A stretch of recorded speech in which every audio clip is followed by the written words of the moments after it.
Olá, queridos, a paz do Senhor Jesus, tudo bem com vocês? Esse é o nosso momento, 15 minutos com a Bíblia, e nós já estamos há alguns dias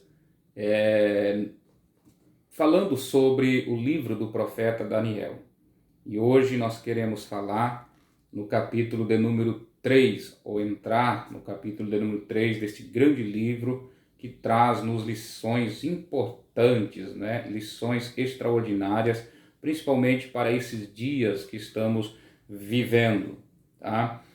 E uma das lições que eu quero já aqui destacar é que o mais importante, queridos, não é viver, e sim sermos fiéis ao Senhor. Sermos fiel ao Senhor mesmo diante da morte. Em Daniel, no capítulo 3, algumas verdades preliminares nos chamam a atenção. Primeiro, nós vemos que nós devemos tomar muito cuidado com o poder, com essa sede de poder. Porque nos diz a Bíblia que Nabucodonosor, ele não se contentou em ser chamado de rei de reis. Nabucodonosor era o maior rei da terra, o maior rei do mundo daquela época. Ele tinha todas as outras nações a seus pés, mas ele não se contentou com isso. Ele queria mais, ele queria algo a mais, né?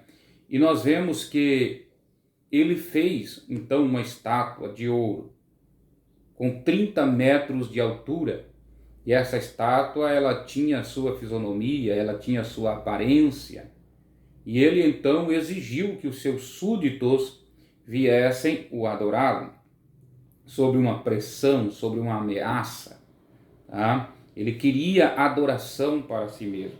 Esse rei, todos nós sabemos que ele traz uma figura do próprio anticristo que se revelará no final dos dias, né? Quando a igreja do Senhor ser arrebatada, o qual também exigirá uma adoração para si mesmo, como como se ele fosse o próprio Deus. E em segundo lugar, nós devemos ter cuidado, né, com a síndrome do dono do mundo. Tá? Nabucodonosor ele não contentou-se em ser a cabeça de ouro. Veja que na estátua do seu sonho, Daniel disse para ele na interpretação que ele era a cabeça de ouro. Ou seja, ele chegou ao maior alto, podemos dizer assim, a altura máxima que poderia um rei chegar. Ele se tornou então no topo, né, do mundo, no topo do mundo. Então, como já nós dissemos, ele não se contentou com isso daí. Ele queria então agora chegar a um ponto de ser adorado como um Deus, né? E essas coisas, queridos, que nós vemos aqui em Nabucodonosor, são coisas que acontecem nos nossos dias de hoje. São coisas que estão fazendo com que homens de Deus, homens, né, caiam, homens aí se corrompem, porque não querem simplesmente ser um homem de Deus, não querem ser reconhecido como um profeta, não querem ser reconhecido como um líder, mas eles querem ser reconhecidos como deusinhos. Estão querendo adoração para si mesmo.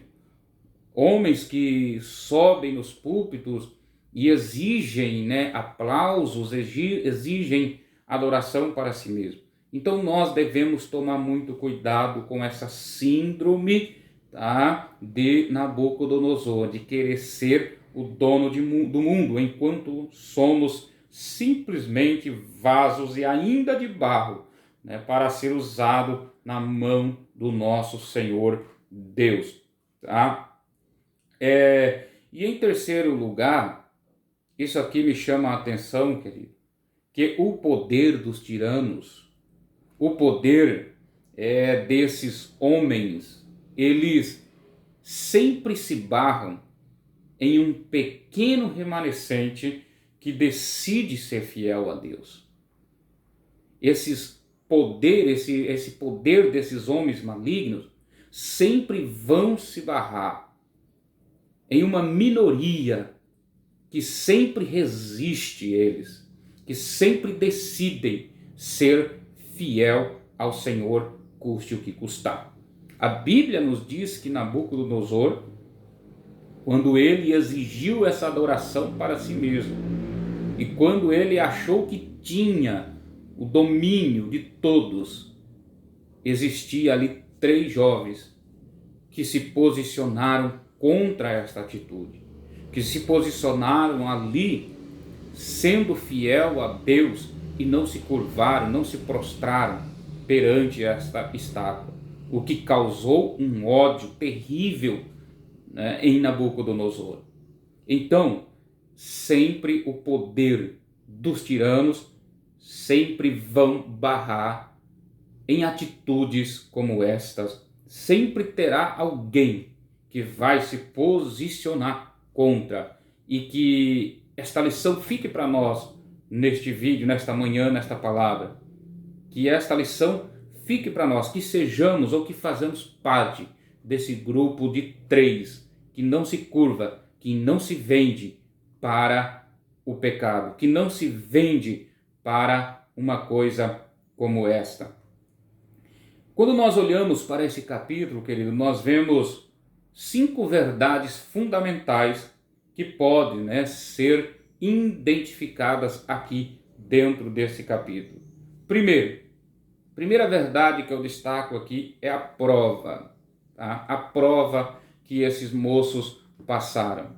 Do versículo 1 ao versículo de número 7, nós vamos ver que Nabucodonosor, ele então tornou-se embriagado, né, pelo poder, ofuscado pela sua própria glória.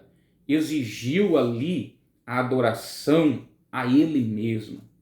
Mas uma coisa que me chama a atenção, queridos, eu quero compartilhar com vocês no vídeo de hoje, é a forma que Nabucodonosor exigiu essa adoração para ele.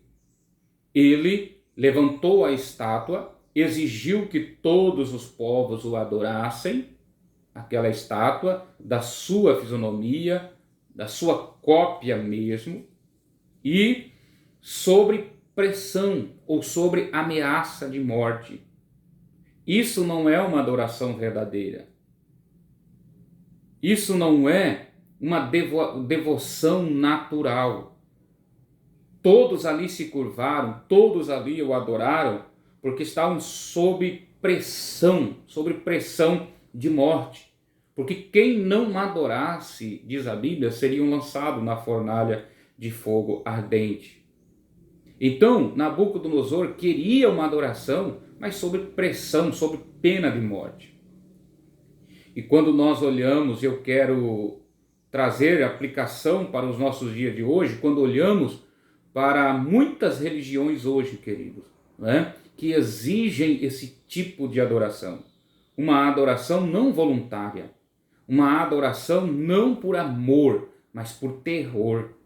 Uma adoração, né, que é exigida sob pena de morte. Queridos, o nosso Deus não é assim.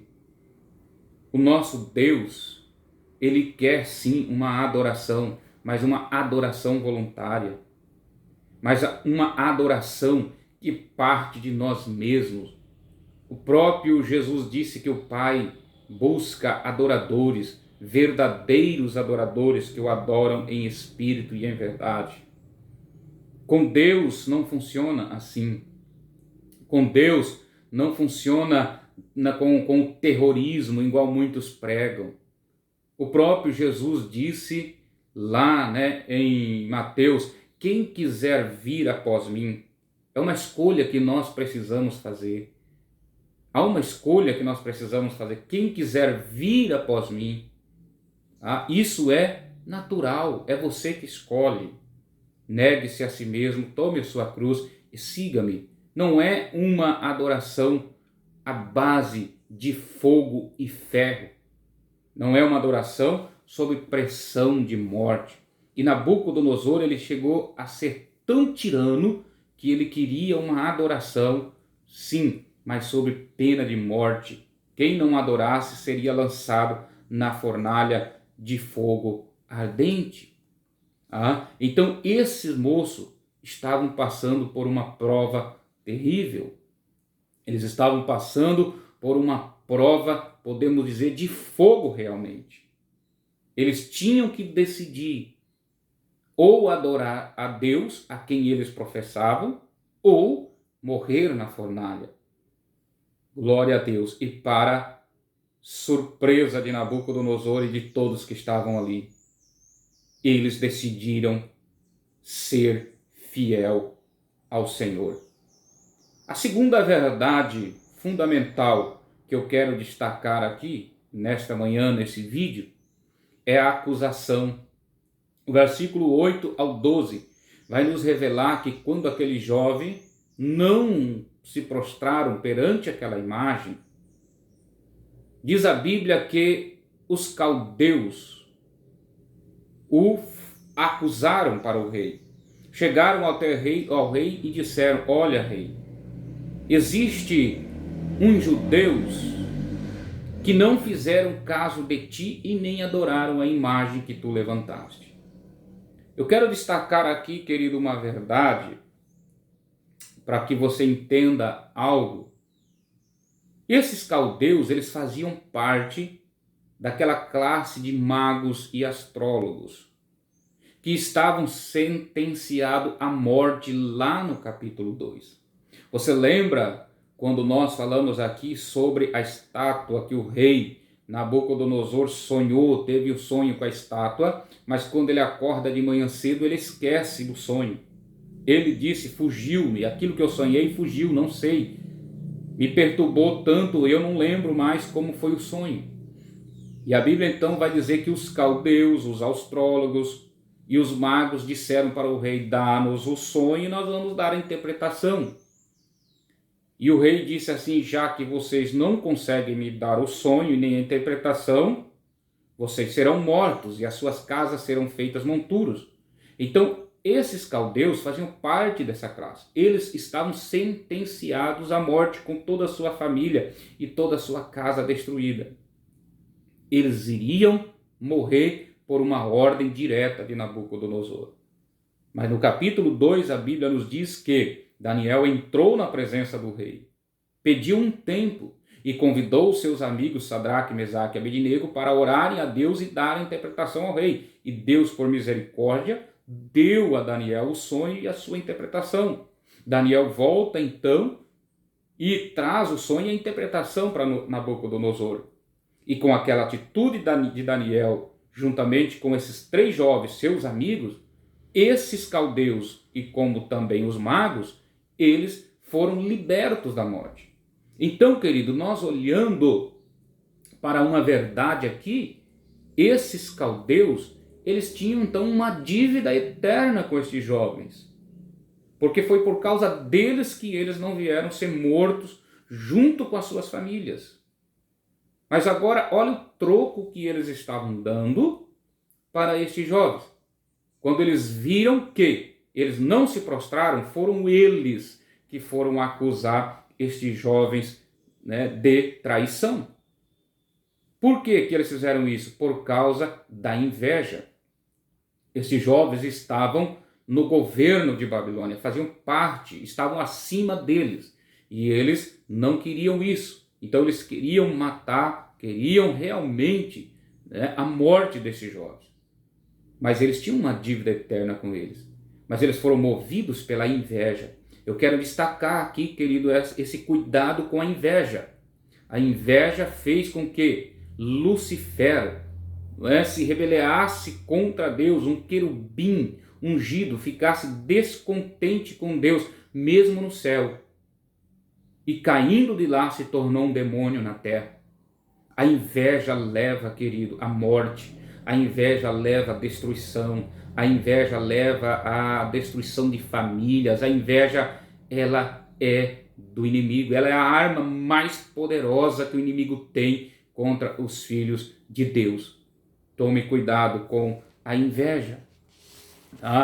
Toma cuidado com a inveja. As pessoas fiéis, entretanto, ela entende que a fidelidade a Deus é uma questão inegociável. Os jovens, mesmo sabendo disso, eles decidiram ser fiel ao Senhor. A fidelidade deles era incondicional. A fidelidade desses jovens era incondicional. Porque olha o que eles disseram: se o nosso Deus, ó rei, não nos livrar da fornalha, fica tu sabendo que mesmo assim continuaremos adorando a Ele e só a Ele serviremos. Então, querido, o vídeo desta manhã, a mensagem desta manhã, para nós é: ceder à pressão da maioria pode destruir sua vida mais que o fogo da fornalha. Tenha cuidado, querido. Mesmo que você seja a minoria, mesmo que você seja sozinho, mas decida ser fiel ao Senhor. Não transige com o pecado. Não venda a sua consciência. O maior milagre aqui não era simplesmente a libertação do fogo na fornalha, mas a fidelidade desse jovem. O destaque aqui não é o milagre na fornalha, mas sim a fidelidade desses jovens. Porque o milagre na fornalha é a consequência da fidelidade dos jovens aqui. E é isso que Deus exige de cada um dos seus servos. É isso que Deus exige de cada um de nós. Fidelidade acima de tudo. Fidelidade acima de qualquer coisa. Como disse Jó, eu encerro esse vídeo de hoje, como disse Jó: ainda que ele me mate, eu continuarei sendo fiel a ele, e os meus caminhos defenderei diante dele. Deus abençoe a tua vida, Deus abençoe a tua casa, Deus abençoe a tua família, Deus abençoe o teu ministério. E até o próximo vídeo, se Deus assim nos permitir.